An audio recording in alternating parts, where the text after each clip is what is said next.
Amen. Praise the Lord. Sa mapagpalang gabi po sa lahat sa pangalan ng Panginoon. At welcome po tayo sa ating online Bible study sa gabing ito. Amen. Hallelujah. Tayo po ay magpapasimula sa ilang mga minuto at hintayin lang natin yung iba pa. Bigyan natin ng panahon yung iba na makapag-join. So, ito po ay isang public Bible study. So, pwede po natin to i-share, i-mention yung ating mga friends, at i-invite sila na mag-attend ng ating Bible study, makinig. Amen. Praise God. So, ginagawa natin to every Thursday. Kada Webes ng gabi, alas 8, tayo po ay nagkakaroon ng online Bible study dito po sa ating Facebook page, UPC Malabon. So, ako po si Pastor Paul ng Upper Room Tabernacle, UPC Malabon, Tinajeros. Magandang gabi po sa lahat, mga kapatiran na nariyan, at gayon din sa mga, kung meron mga kaibigan, mga taga-ibang church, o kaya mga naimbitihan, mga napadaan lang. Magandang gabi po sa ating lahat. Amen. So, we will begin in 2 minutes. Amen. Praise the Lord. At nawa, nasa mabuting kalagayan po kayo. Dito po sa amin sa Malabon, ang mga gawain na pansamantala ay naka-virtual, naka-online po muna tayo. Pero kung kayo po ay naghahanap ng church na malapit po dito sa Tinajeros, Malabon, o kaya bandang Maysilo, ayan, Francis, yan po, ang church po natin ay nariyan malapit.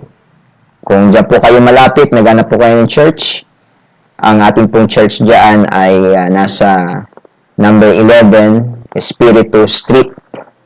Amen. Barangay Tinajeros, Malabon City. So, banda yun dyan sa tuyuan. Kung alam niyo po yung tulay, papuntang Maysilo, tatawid, kumanan kayo, Espiritu Street po yun.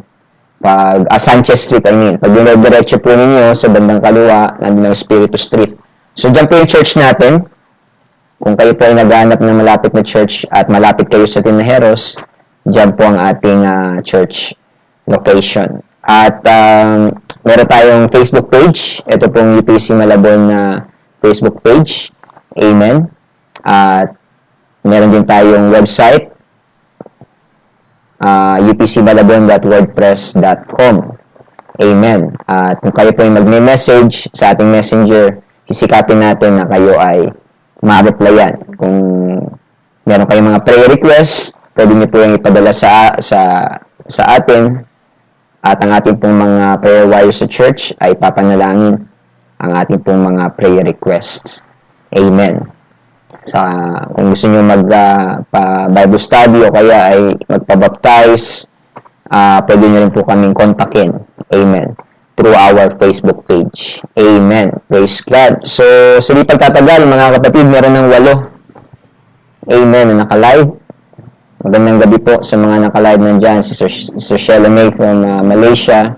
Sister Monica de los Reyes. Brother Sandy Listerio Sr. Amen. Nariyan sila Nanay Bien and Tatay Boy Relucio. Amen. Nariyan sila Brother Reynolds Malunes, amen, magandang gabi, from Bulacan. And nariyan si Sister Lot Elisterio, praise God. Sister Mary Jane Miranda, Sister Baby Rodriguez, nariyan din po. Magandang gabi sa ating lahat. So magstay lang tayo mga kapatid, tayo po ay magpapasimula na sa ating pong Bible study sa gabing ito. So tuloy-tuloy na tayo ngayong gabi, mga kapatid, wala tayong naihandang intermission number or special number. Hindi tayo nakapag-prepare ng special number ngayong gabi, kaya after ng prayer, diretso na tayo sa pag-aaral ng salita ng Diyos. Kaya let us settle down at tayo po ay makinig. Invite natin mga kaibigan na mag-join sa ating Bible study. Amen. We will begin in another minute. Amen. Praise the Lord. Kung meron po kayong Spotify, meron tayong podcast sa church, Upper Room Apostolic Podcast. At meron na po tayong mga, I think, 9 or 10 episodes about teachings, inspirational messages. But beginning September 3, meron po tayong mga new episodes na upcoming, mga interviews with resource persons, mga kapatid. Kaya kung meron kayong Spotify sa inyong cellphone, sa inyong iPad, o kaya Apple Podcast, pwede po nyo yung i-follow, subscribe yung Upper Room Apostolic Podcast. Yan po ay mapapakinggan natin ng libre. So, beginning September 3 and every other Friday, mag-release tayo ng mga episodes about interviews with resource persons regarding different helpful topics. Kagaya sa September 3, ang ating next episode ay with Brother Julius Llanera regarding the topic entrepreneurship and youth leadership. Sa September 3 po yan, Friday, 10 a.m. magiging available yung ating episode with Brother Julius Llanera. Then, September 17, ang ating next episode will be with Pastor Joash Cornita. Ang topic is Music and the Ministry. Yung mga musician, pwede nyo po yung pakinggan yung episode na yan, mga kapatid. Marami tayong matututunan. Then, with Brother EJ, ang next episode, EJ Sulit, ang episode is about the important significance of information technology in the ministry. Then, we have interview with Pastor Abner Baloro, Section 1 Youth President ng NCRD, Section 1. Ang topic is the young minister and his family. Then, si Pastor Roy de la Cruz, Section 2 Youth President. Ang ating topic is the church and mental health.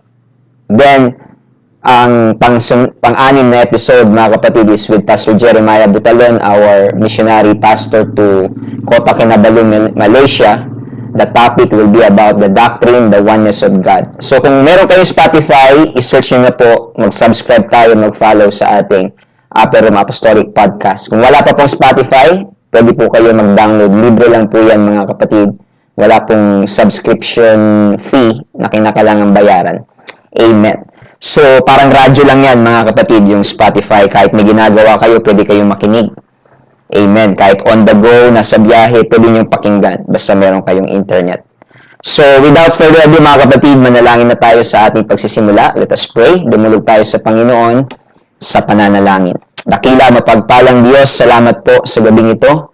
Salamat po, God, sa iyong kabutihan, sa aming pagsasama-sama muli upang makikinig ng iyong mga salita.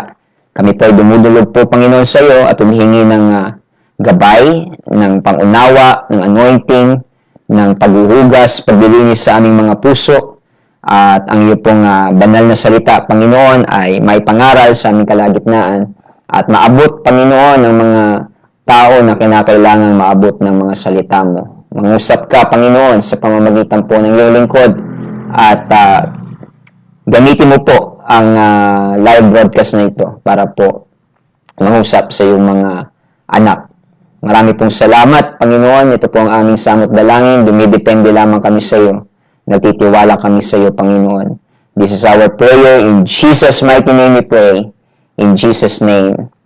Amen and amen. Praise God. So, muli, magandang gabi po sa lahat ng mga nariyan, yung mga humabol. Magandang gabi po, Brother Adrian, Sister Cherry Martin, good evening, Sister Yuri Saldivar Agimat, magandang gabi po. Amen, at welcome sa ating Bible study. So, sa gabi ito, mga kapatid, gusto ko pong magbahagi ng salita ng Panginoon. Ang subject is on suffering. On suffering. Amen. Patungkol sa pagdurusa, affliction, sa hirap, mga kapatid. Amen. Yan po ang ating topic ngayong gabi. Pastor, napaka naman ang topic mo? Nakakalungkot, nakaka-discourage. Napaka negative naman ng iyong topic. Bakit on suffering? Tungkol sa suffering, pagdurusa ang ating topic ngayong gabi. Well, kinakailangan nating maunawaan, mga kapatid, that suffering is a truth. Ito po ay isang katotohanan na hindi po natin matatanggi, mapapasinungalingan sa ating mga buhay. Whether we accept it or not, suffering is existing, mga kapatid ko. And kinakailangan natin itong itackle, mga kapatid, at talakayin dahil many people are using the argument of suffering para i-deny ang existence of God. Maraming tao ang ginagamit ang argumento na bakit may pagdurusa kung totoong may Diyos. Nakarinig na ba kayo ng ganyang argumento, mga kapatid? Kung totoong may Diyos, bakit may mga nagdurusang tao? Kung totoong ang Diyos ay makapangyarihan at siya ay mabuti, bakit may mga taong nagdurusa, naghihirap, bakit niya hinahayaan? Kaya mga kapatid, ngayong gabi, it is important for us, mga kapatid, na huwag iwasan ang topic na ito, kundi ating i-confront head-on para maunawaan natin kung bakit may suffering sa mundo. Dahil ito po ay isang katotohanan ng buhay, mga kapatid ko. So, may sinabi ang isang writer, mga kapatid. Ito, sa ating slide, mabasa niyo yung mga points. Suffering can clearly be seen in our world, and we all have a fair share of it. Kaya nabanggit natin mga kapatid kanina, kahit itanggi natin, i-deny natin o hindi, ang suffering ay malinaw na nag-exist sa ating mundo. At lahat po tayo, one way or another, ay meron tayong bahagi dito. Naranasan natin. Marahil naranasan, and for sure, naranasan na natin lahat ang suffering na ito. We all have a fair share of suffering in our lives, mga kapatid. Hindi po yan mapapasinungalingan. Sabi ng isang writer, si Marcel Proust, we are healed of a suffering only by experiencing it to the full. Ang katotohanan, mga kapatid, na papagaling lang tayo sa pagdurusa kapag naranasan natin. Di ba? Masasabi mong na-heal ka sa suffering na yun kapag ka naranasan mo ng buo, na-experience mo ng buo. Doon mo masasabi, mga kapatid, na napagaling ka o na-overcome mo yung suffering kapag ka naranasan mo ng buo. Kapag ka nadanas ka talaga ng suffering, doon mo talaga masasabi na natapos ko na yan, nadaanan ko yan, naranasan ko yan, at doon tayo magiging healed through this suffering if we experience it to the full. At sabi ng isang famous writer, si C.S. Lewis, mga kapatid, isang English writer, siya yung sumulat ng Chronicles of Narnia, at isa siyang Christian apologist, isang dating atheist na naging Christian apologist si C.S. Lewis. So sabi niya sa isang sulat niya, we can ignore even pleasure, but pain insists upon being attended to. Alam niyo, mga kapatid, ang pleasure pwede natin hindi pansinin, pero ang pain, ang suffering, it demands attention. God whispers to us in our pleasures. He speaks in our conscience, but He shouts in our pain. It is His megaphone to rouse a deaf word. Sabi ni C.S. Lewis, minsan gumagamit ang Diyos ng pain, ng suffering, para sumigaw sa atin, para kunin ang ating atensyon, dahil minsan nabibingi na tayo sa dami ng ingay sa sanglibutan, sa dami ng distraction sa sanglibutan, hindi na natin naririnig ang mensahe ng Panginoon. Gaya na sinabi ng Panginoon sa Matthew 13, naging makapal ang ating mga pakinig, tumaba ang ating mga puso, naging makapal ang ating pakinig na hindi na natin naririnig ang mensahe ng Panginoon. And sometimes God uses pain, God uses suffering to shout, to get our attention, para kunin ang ating atensyon, para tayo makinig. Ito ay parang isang megaphone, amplifier na ginagamit ng Panginoon para kunin ang atensyon natin, mga kapatid. At sa pag-aaral natin ng Bible, mga kapatid, nakita ko, mga kapatid, na meron tatlo. Makikita natin ngayong gabi. Meron tatlong klase. There are three kinds of suffering. Meron pong tatlong klase o tatlong uri ng suffering o paghihirap, pagdurusa. Gusto natin itong malaman, gusto natin itong matalakay, para kapag naka-experience tayo ng suffering, humingi tayo ng guidance and wisdom sa Panginoon para ma-distinguish natin anong klaseng suffering yung nararanasan ko. alin sa tatlong klaseng ito ng suffering ang nararanasan ko ngayon?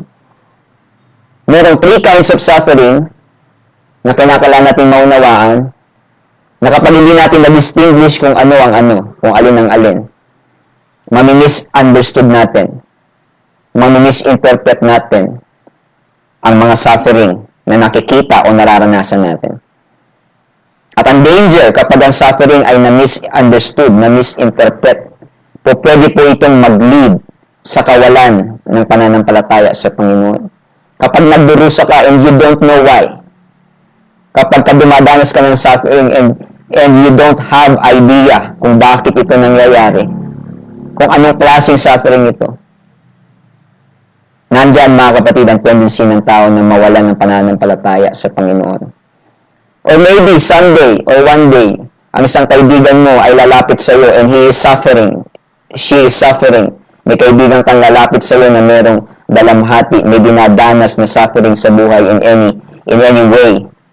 At nangingi sa iyo ng advice, at nangingi sa iyo ng encouragement. I hope mga kapatid, ang pag-aaral natin ngayong gabi, magkaroon sa atin ng kaunting liwanag patungkol sa suffering. So that somehow, we can say to our suffering friends, na friend, kinakailangan nating mapagtagumpayan dahil ganito yan. At kahit tayo mga kapatid, one day, kapag naranasan natin ang mga sufferings na ito, maunawaan natin ang purpose. So, ang unang klase ng suffering, mga kapatid, ay ang tatawagin natin the suffering that is common to all. Ang unang klase ng suffering o pagdurusa, paghihirap ng tao, ay yung suffering na common to all. Sabi ng Ecclesiastes chapter 3, verse 10, I have seen the travail which God hath given to the Son of Man to be exercised in it. Amen. Ito pong si Solomon, mga kapatid, or the preacher sa Ecclesiastes, ay nagsalita, sumulat, at ang sabi niya, nasaksiyan ko ang travail, ang pain, ang suffering. May binigay ng Diyos sa mga anak ng tao upang pagsanayan. Si Solomon, mga kapatid, he was observing anything under the sun. In-observe niya ang mga bagay-bagay at nakita niya, nasaksiyan niya na mayroong travail, may suffering, may pain ang mga tao. Ito po mga kapatid, yung unang klase ng suffering. Ito yung suffering na common sa lahat. Ito yung suffering na dinadanas ng lahat ng tao. Ito yung suffering mga kapatid na hindi natin maiiwasan. Tandaan natin mga kapatid, tayo po ay nabubuhay sa isang imperfect world na nadungisan ng kasalanan. At dahil po dyan mga kapatid, merong suffering sa ating paligid dahil po sa kasalanan ni Adan. Itong suffering that is common to all, ito po ay bunga ng kasalanan ni Adan o itinatawag natin original sin. Maaaring isama natin dyan, mga kapatid, yung sakit. Yung sakit, lahat ng tao nararanasan yan. Ang magkasakit, may sakit na malubha, may sakit na hindi ganong malubha. Pero ang point, lahat tayo nararanasan natin na magkasakit sa katawan. That is a suffering that is common to everyone. Wala pong exempted, mga kapatid, sa sakit. At the same time, mga kapatid, yung ating pagtatrabaho, para po tayo magkaroon ng resources, kailangan natin magpagod, kailangan natin maghirap, kailangan natin magtrabaho. That is suffering, that is common to all. Wala pong exempted dyan. Ang mga kababaihan sa panganganak, wala pong exempted sa suffering ng mga kababaihan pag nanganganak. Pastor, meron na ngayon painless, meron na ngayon CS. Still, mga kapatid, meron pa rin pain, meron pa rin suffering dyan sa panganganak. That is the suffering that is common to all. And of course, mga kapatid, yung kamatayan. Lahat tayo nararanasan natin na mamatayan ng mahal sa buhay, kaibigan. May suffering doon, may pagluha doon, may dalamhati doon. At wala pong exempted sa kamatayan. Kahit tayo, one day, tayo mismo ay haharap sa kamatayan. It is appointed unto man once to die. And after that is the judgment. Kahit yung maranasan natin mamatayan ng mahal sa buhay, nararanasan natin lahat yan. Ito yung suffering that is common to all. Ito yung mga suffering, mga kapatid, na hindi natin matatakasan. Ito yung mga suffering na hindi natin maiiwasan. Yung mga suffering, mga kapatid, na kakambal, kumbaga, ng ating buhay dito sa mundo bilang tao. At alam natin yan po ay bunga ng kasalanan ni Adan. Ang suffering that is common to all, ito po ay bunga ng original sin ni Adan at ni Eva doon po sa halamanan ng Eden. Nung kinain nila yung bunga na sabi ng Panginoon, huwag nilang kainan, ang Panginoon ay pinarusahan sila. At ang sabi ng Panginoon sa kanila, mula ngayon, babae, mahihirapan ka sa panganganak. Adan, dahil sa'yo, susumpain ng lupa. Kailangan mo magpawis, kailangan mo maghirap, magtrabaho, bago ka kakain ng tinapay. Hanggang sa mauwi ka sa alabok, dahil sa alabok ka kinuha. So dahil po dyan, mga kapatid, ang lahat po ng tao ay dumaranas ng ganitong klaseng suffering. Kristiyano ka man o hindi, yan po ay hindi po exemption. Mananampalataya o hindi, naniniwala sa Diyos o hindi, itong suffering that is common to all, ito po ay hindi maiiwasan ni naman. Kahit anong gawin natin iiwas, hindi po natin matatakasan. Lahat po tayo ay nakararanas ng suffering na ito that is common to all. Kagaya nga ng sakit, paghihirap sa pagtatrabaho, pagpapagal ng katawan, panganganak sa mga kababaihan, kamatayan na mahal sa buhay, kamatayan one day nating lahat. Gayon din yung mga kalamidad, di ba? Mga natural calamities. Ang creation ay nadamay sa kabulukan, nag-grow, sabi sa Romans chapter 8. Kaya minsan may mga calamities, ginagamit yan ng Panginoon din minsan to execute judgment. Pero ang point, mga kapatid, merong suffering dahil po sa kasalanan ni Adan. That is suffering that is common to all, na hindi matatakasan ng tao. Kaya pag nagtanong tayo, Pastor, bakit ganito? Ba't may namamatay? Bakit tayo nagsasuffer na may namamatay ang ating mahal sa buhay? Yan ang unang klase ng suffering, kapatid, that is common to all. Nangyayari sa lahat. That is the truth of the world that we live in. Kaya nga ang Panginoon, mga kapatid, ay gumagawa ng bagong langit at bagong lupa. Ang magandang balita, kapatid ko, ang Diyos ay gumagawa ng bagong langit at bagong lupa. At ang mga sa Kanya ay mananampalataya at susunod ay makakasama doon sa bagong langit at bagong lupa. Wala na pong suffering doon. Wala na pong kamatayan doon. Wala na pong sakit doon. Wala na pong, mga kapatid, na anumang kalamidad doon. Wala na pong paghihirap. Wala na pong pagtangis doon sa bagong langit at bagong lupa. Kung ikaw ay susunod, kung ikaw ay mananampalataya sa ating Panginoong Yesus, makakasama tayo, mga kapatid, sa Kanyang pagbabalik. At makakatira tayo. We will inhabit, mga kapatid, ang inanda ng Panginoon na new earth and new heaven. Amen. So that's the first type, mga kapatid, of suffering. Yan ang unang kind ng suffering, suffering that is common to all. Hindi po natin yan maiiwasan. Ang pangalawang klase ng suffering, mga kapatid, ay ito pong suffering because of evil deeds. Sabi ni Peter sa 1 Peter 4:15, "But let none of you suffer as a murderer, or as a thief, or as an evildoer, or as a busybody in other men's matters." Sabi rin ng Romans 6:23a, "For the wages of sin is death." Yung pangalawang klase, mga kapatid, ng suffering, ito po yung klase ng suffering na bunga ng masamang gawa. Tandaan natin, mga kapatid, pag gumawa tayo ng masama, may kaakibat yan na suffering. Maring hindi man ngayon agad-agad, pero one day, may consequence po. Kaya sabi ni Pedro, di sa binasa natin, wala nawa ni isa sa inyo ang mag-suffer bilang isang murderer, o kaya isang magnanakaw, o kaya isang evildoer, o kaya ay busybody.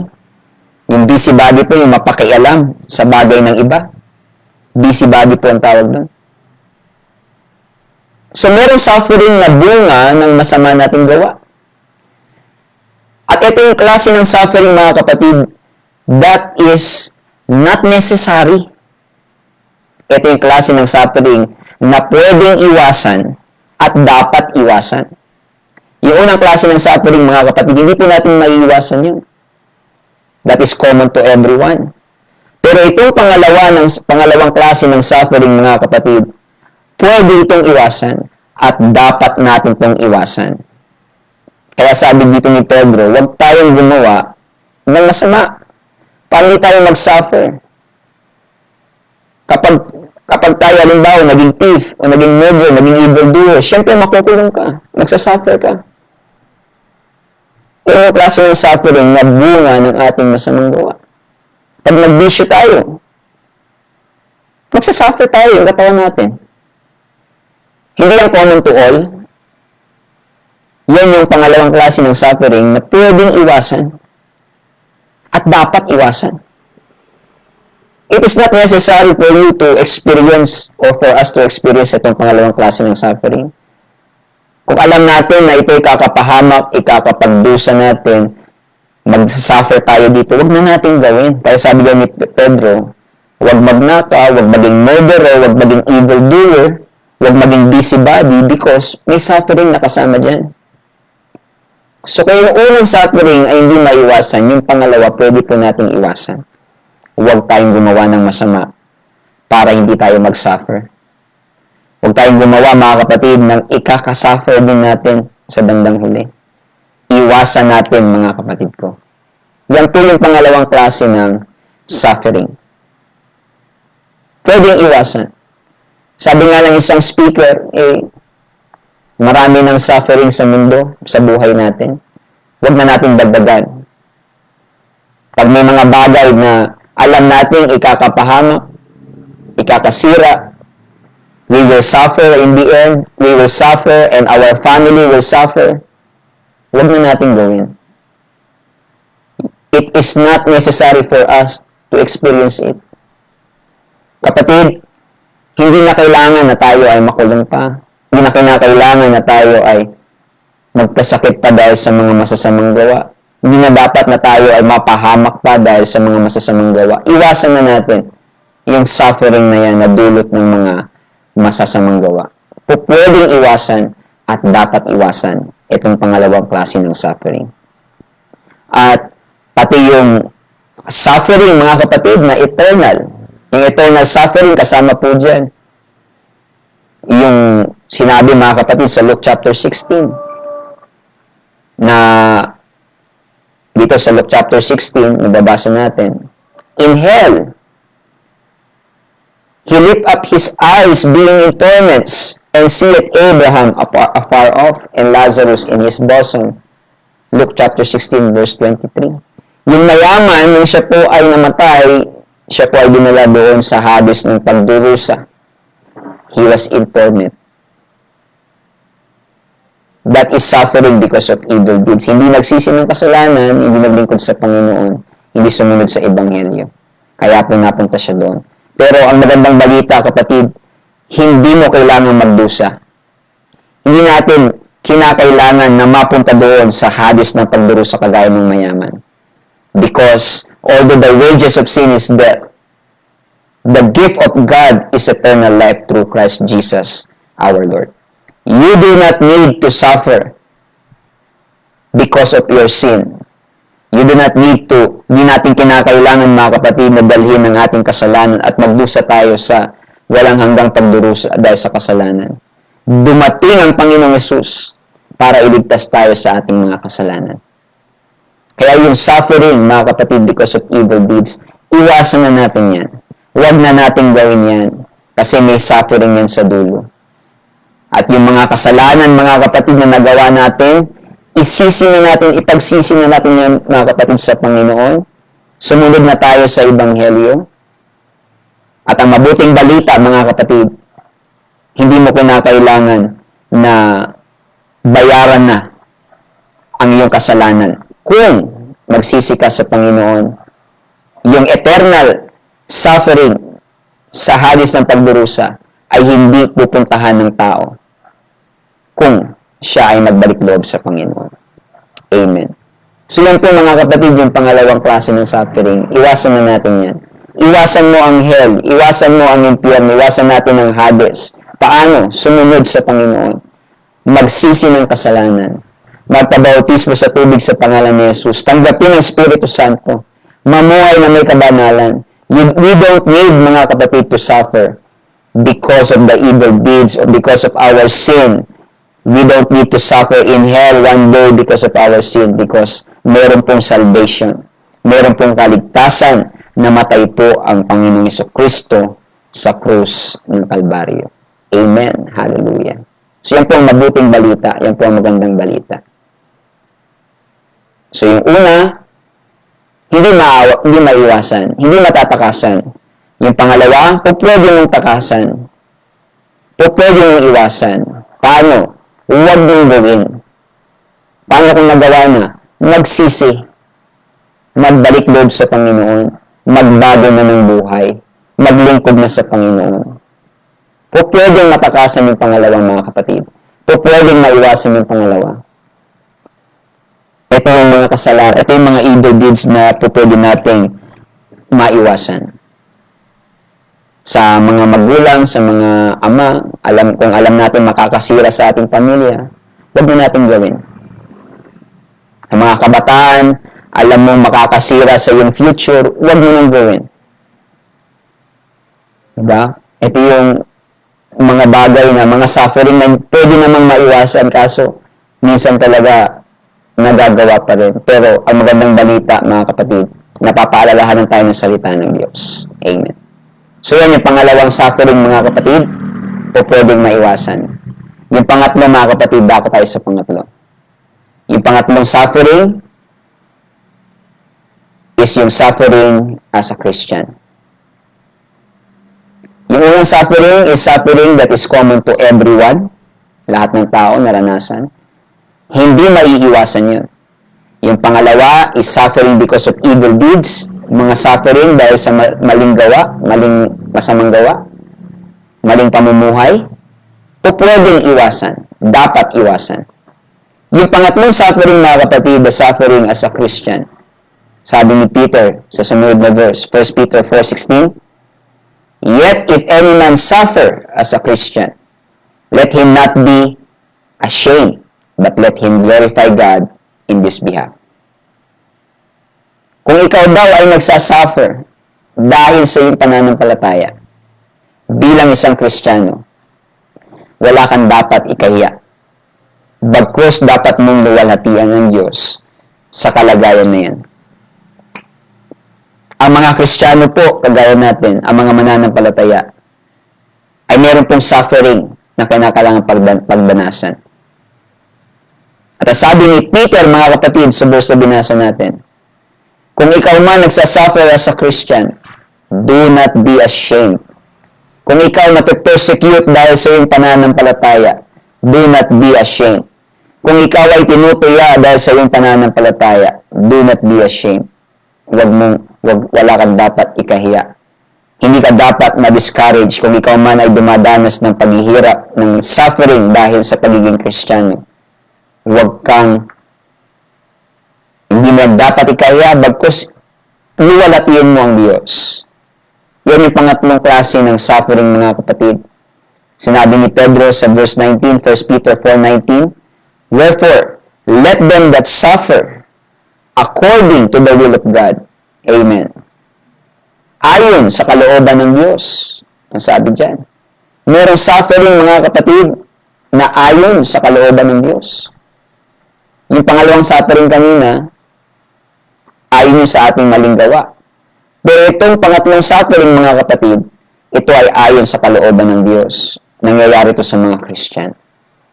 Ano sabi dyan? "Commit the keeping of their souls to Him in well-doing as unto a faithful Creator." Kung ikaw man ay nagsasuffer bilang Kristiyano, ayon sa kalooban ng Diyos, ibig sabihin, hindi ka naman nagsasuffer dahil sa maling gawa, kundi yung suffering mo ay dahil sa pananampalataya mo, inuusig ka. Ang sabi dito ng Panginoon, mga kapatid, commit the keeping of your soul to Him in well-doing. Magpatuloy ka lang sa paggawa ng tama. Magpatuloy ka lang sa paggawa ng mabuti.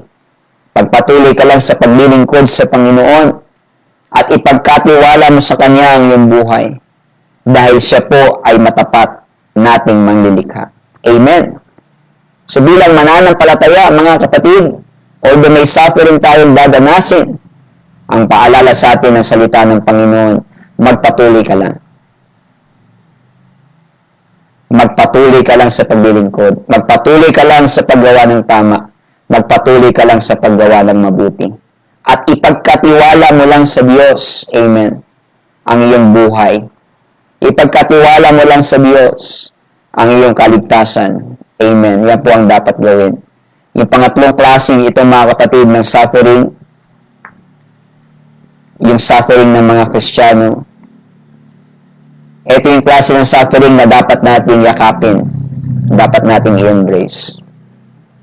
Yung unang klase ng suffering, hindi maiwasan. Yung pangalawa, pwede at dapat iwasan. Yung pangatlo, huwag natin itong iwasan, huwag natin takasan, kundi ating yakapin. I-embrace natin ang pagdurusa bilang isang Kristiyano. Dahil meron po talaga, mga kapatid, na pagdurusa ang mga Kristiyano. Romans 8:17, sabi ni Pablo, kung tayo ay mga anak, tayo tagapagmana, tayo mga tagapagmana kasama ng Diyos o kasama ni Kristo, tagapagmana ka ng Diyos. Kung gayon, if so be that we suffer together, okay lang na tayo ay makipagdusa kasama ng Panginoon upang tayo rin naman ay makasama niyang lumuwalhati.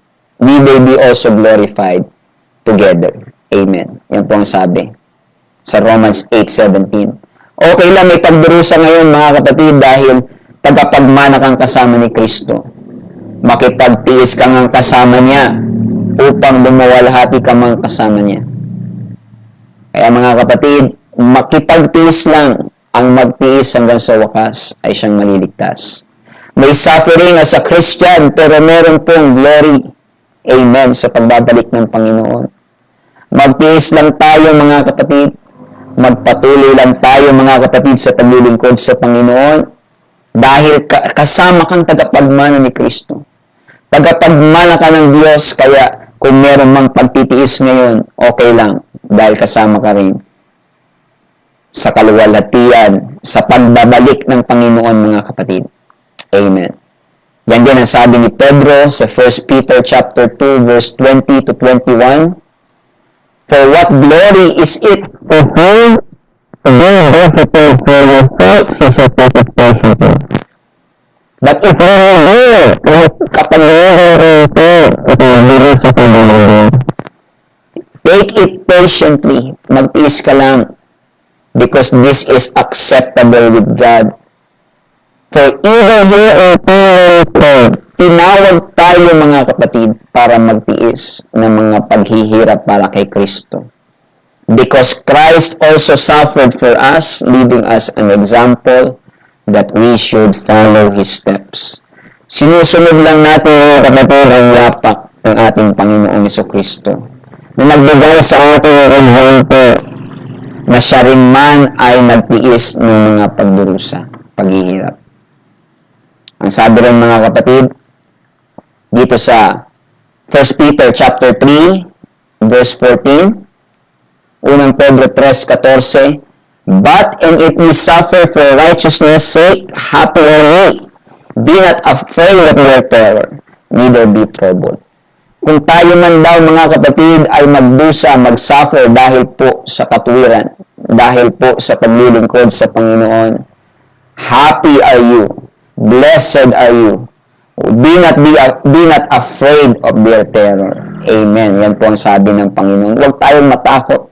Huwag kang magulumihanan kung nagdurusa ka dahil sa katwiran, dahil sa paglilingkod sa Panginoon, nakasuffer ka ng persecution, pag-uusig, pagtutuya, okay lang, kapatid. Yan yung klase ng suffering na para talaga sa mga Kristiyano. Hindi natin yan dapat takasan, kundi dapat nga natin yung yakapin at ikagalak. Di ba sabi ng Panginoon? Pag kayo ay pinipersecute dahil sa akin, ano sabi ng Panginoon? Rejoice exceedingly, magagalak kayo dahil meron kayong great reward in heaven. Dahil ganyan din inusig ang mga propeta na nauna sa inyo. Ang sabi mga kapatid ng 2 Corinthians 4:17, Ikalawang Korinto 4:17, For our light affliction, which is but for a moment, worketh for us a far more exceeding and eternal weight of glory. Amen. Hallelujah.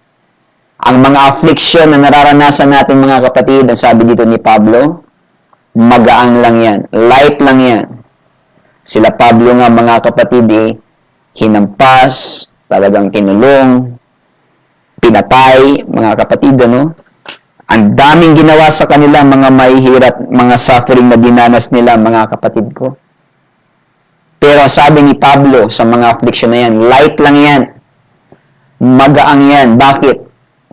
Kung ikukumpara natin yan, mga kapatid, doon sa kaluwalhatian na naghihintay, sabi nga niya rin sa Romans 8, the present affliction of this time is not worthy to be compared to the glory which shall be revealed in us. Maliit lang yan.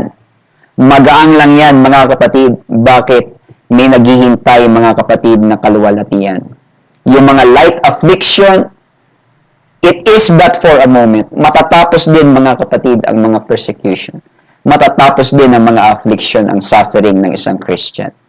Pero ito ay gumagawa ng para sa higit, mga kapatid, at walang katapusang kabigatan ng kaluwalhatian. It is working for exceeding and eternal weight of glory.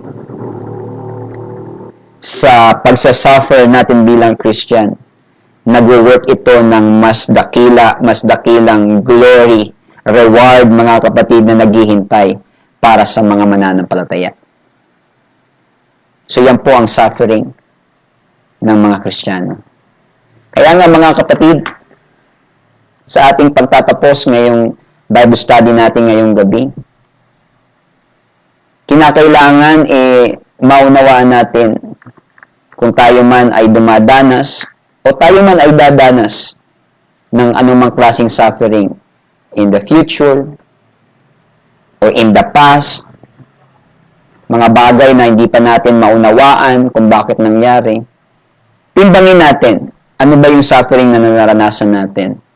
Ito ba yung suffering that is common to all? O baka ito ay suffering ng dahil sa evil deeds? Ito ba ay consequence ng maling gawa, maling buhay? Ito ba ay consequence ng hindi pagsunod sa Panginoon? May suffering pong kaakibat yun. O baka naman ito ay suffering dahil sa iyong pagiging Kristiyano. Kapag ka na-realize natin, ito pala, yung suffering pala na ito ay suffering to dahil sa pananampalataya ko. Sa pagiging Kristiyano ko to. Halimbawa, ikaw ay inuusig. Ikaw ay pinipersecute. Ikaw ay tinutuya. Sometimes, kahit mga mahal mo sa buhay, kaibigan, ay uusigin ka sa paglilingkod sa Panginoon. Kapatid, yung pangatlong klase ng suffering yan. Yun yung suffering as a Christian. Ibig sabihin, hindi mo yan dapat ikahina. Hindi mo yan dapat ika-discourage. Dapat mo yan ikatatag. Dapat mo yan ikagalak at yakapin yung ganyang klaseng mga kapatid na suffering dahil yan po ay gumagawa ng far exceeding weight of glory. O baka naman, yan ay yung nararanasan natin, for example, ay dulot ng mali nating desisyon in the past. At least alam natin kung anong dapat gawin. Maiiwasan natin na hindi na maulit yung ganong klaseng suffering. Dahil napagtanto natin, ito yung suffering pala na ito naranasan ko dahil to sa ginawa ko dati. Mali yun. Kailangan iwasan ko na yun kasi magsasuffer ako doon. Magsasuffer ang pamilya ko doon. At magsasuffer ang kaluluwa ko doon. Iwasan na. O baka naman ito ay suffering na common to everyone. Nangyayari talaga sa lahat. mas madali nating matatanggap dahil naunawaan natin na ito ang kalagayan ng mundo sa ating panahon na nadungisan ng kasalanan. Pero, mga kapatid, with that, maunawaan natin ano ang nangyayari sa ating mga buhay. At maunawaan natin ang suffering na ito. Hindi po tayo nagsasuffer for no reason. May meaning po ang ating mga suffering. Kaya kinakailangan matuklasan natin yung meaning ng ating suffering para hindi po masayang.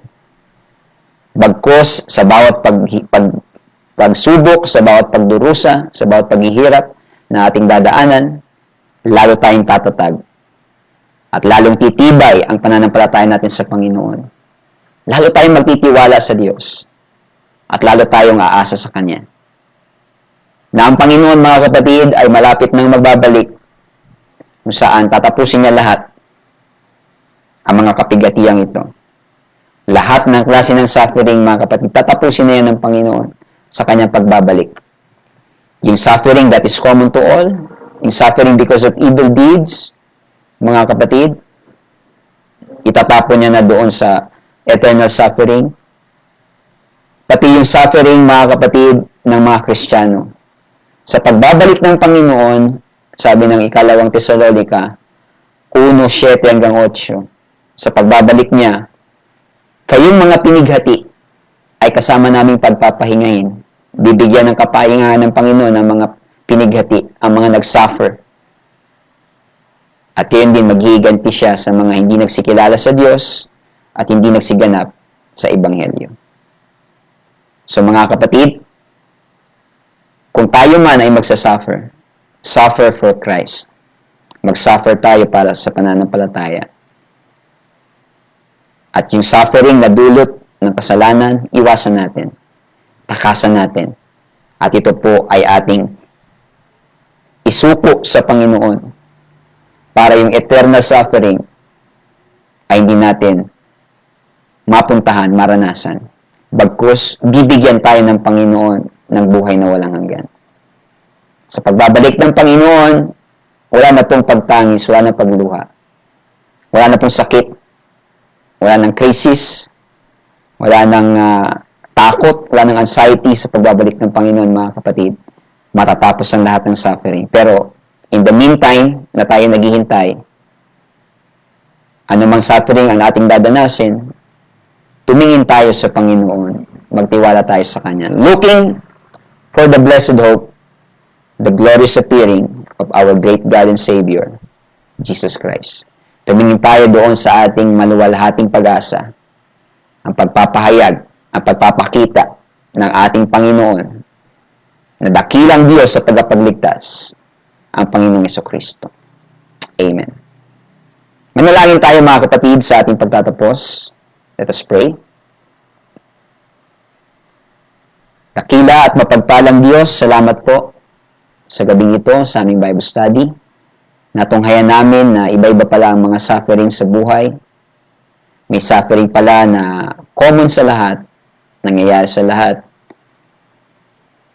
May mga suffering pala rin na dulot ng masasamang gawa, masasamang gawi, maling desisyon. At meron ding suffering ang mga Kristiyano na kinakailangan pagdaanan, Panginoon. At Lord, tulungan mo kami na kung kami man, Panginoon, ay may dadanasin o dinadanas na suffering, masumpungan namin, Panginoon, sa aming mga puso ang kahulugan nito. At magkaroon kami ng kapayapaan at pagtitiwala sa iyo na anumang aming mararanasan, Panginoon, hindi mo kami iwanan, hindi mo kami pababayaan. Basta kami nagtitiwala, sumusunod, nagtatapat sa iyo, Panginoon, hindi mo iiwanan, pababayaan ng iyong mga anak. Marami pong salamat, Panginoon. At alalaman namin sa malapit ng pagbabalik, tatapusin mo ang lahat ng suffering. Gusto po namin makasama doon. Matunghayan namin ang creation na ayon sa iyong original na plano, ang restitution of all things. Amen. New heaven and new earth, New Jerusalem. Matunghayan namin, Panginoon. Pangako mo sa iyong mga anak na maglilingkod sa iyo. Marami pong salamat, Panginoon. Ito po ang aming samot dalangin. Maraming salamat sa iyong mga salita. Pagpalain mong bawat isang nakinig, mga kapatiran ng UPC Malabon Tinejeros at ang iba pang mga kapatiran. At kung may mga bisita, mga makakapanood, Panginoon, pagpalain mo sila, ingatan mo sila, gabayan mo sila patungo sa iyong kalooban. Marami pong salamat, O Diyos. Ito po ang aming samot dalangin. Sa iyo po ang lahat ng kapurihan. In Jesus' mighty name we pray, in Jesus' name. Amen, amen. Praise the Lord. Praise God. So salamat po mga kapatid sa inyong pakikinig ngayong gabi. Amen. At ito pong ating live broadcast ay tuwing Thursday. Amen. Ang gabi alas 8 hanggang alas 9. So pwede natin itong i-share, pwede natin mga kapatid i-send sa ating mga kaibigan. Nandito lang to sa ating Facebook page. Amen. And again, kung meron po kayong naghanap kayo ng church malapit sa Malabon, sa Tinejeros, ang ating pong church address ay number 11 Espiritu Street, Tinejeros, Malabon City. At pwede nyo pong kontakin itong ating Facebook page or ating UPC Malabon Facebook page kung meron po kayo katanungan o kung naghahanap kayo ng church na malapit sa inyo, pwede rin po namin kayo tulungan na i-refer sa mga pastor at churches na pinakamalapit po sa inyong lugar. Amen. So, salamat po sa inyong pakikinig mga kapatid at hanggang sa susunod na linggo sa ating Bible study. Thank you for listening, everyone. Salamat po mga kapatid. Ang pagpapala, pag-iingat at gabay ng Panginoon ay sumain niyo pong lahat. The Lord bless you. Good evening po. Thank you for listening. God bless. Amen.